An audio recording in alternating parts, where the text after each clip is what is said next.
மனசுதான் இந்த உலகத்தையே படைக்கின்றது. இப்ப நமக்கு எல்லாருக்கும் மனசு இருக்கு, உங்களுக்கு எல்லாருக்கும் மனசு இருக்குது. காலையில நீங்க எந்திரிக்கும் போது உங்க மனசு வேலை செய்யலைன்னா நீங்க எப்படி இருப்பீங்க? கொஞ்சம் யோசிச்சு பாருங்க. உங்க மனசு வேலை செய்யல, பிளாங்கா இருக்குது, என்ன பண்ணுவீங்க? சாமி நல்லது தானே சாமி, மனசு பிளாங்கா இருக்குன்னா நல்லது தானே, எண்ணங்களே இல்லாட்டினா ரொம்ப ஜாலியா இருக்குமே, நல்லா இருக்குமே. எண்ணங்களே இல்லையாட்டினா உங்களுக்கு நீங்க பல்லு விளக்கலாமான்ற தாட்டும் வராது, சாப்பிடலாமான்னு தாட்டு வராது, எந்திரிக்கலாமான்னு எந்த ஒரு எண்ணமும் வரலைன்னா உங்களுக்கு நீங்க என்ன பண்றதுன்னே தெரியாது, எதுவுமே உங்களுக்கு புரியாது. சோ நான் இந்த பேர் வச்சிருக்கிறேன், நான் இந்த வீட்டுல இருக்கிறேன், நான் இந்த உலகத்துல இருக்கிறேன், இல்ல இதெல்லாம் என்னை சுத்தி நடக்குதுன்னு எந்த தாட்டும் வராட்டினா நீங்க எப்படி இருப்பீங்க?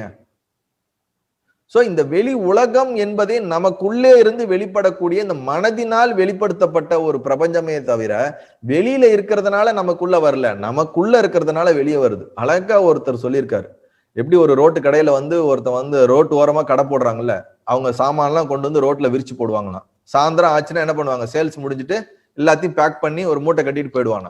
அதே மாதிரி நாம என்ன பண்றோம், காலையில வரும்போது தூக்கத்துல இருந்து எந்திரிச்சு வரும்போது நம்ம மனசு, நம்ம ஆசை, நம்ம கனவு, கற்பனை எல்லாத்தையும் விரிச்சு போடுறோம். உடனே அந்த உலகம் தெரியுது ரொம்ப அலைவ்டா.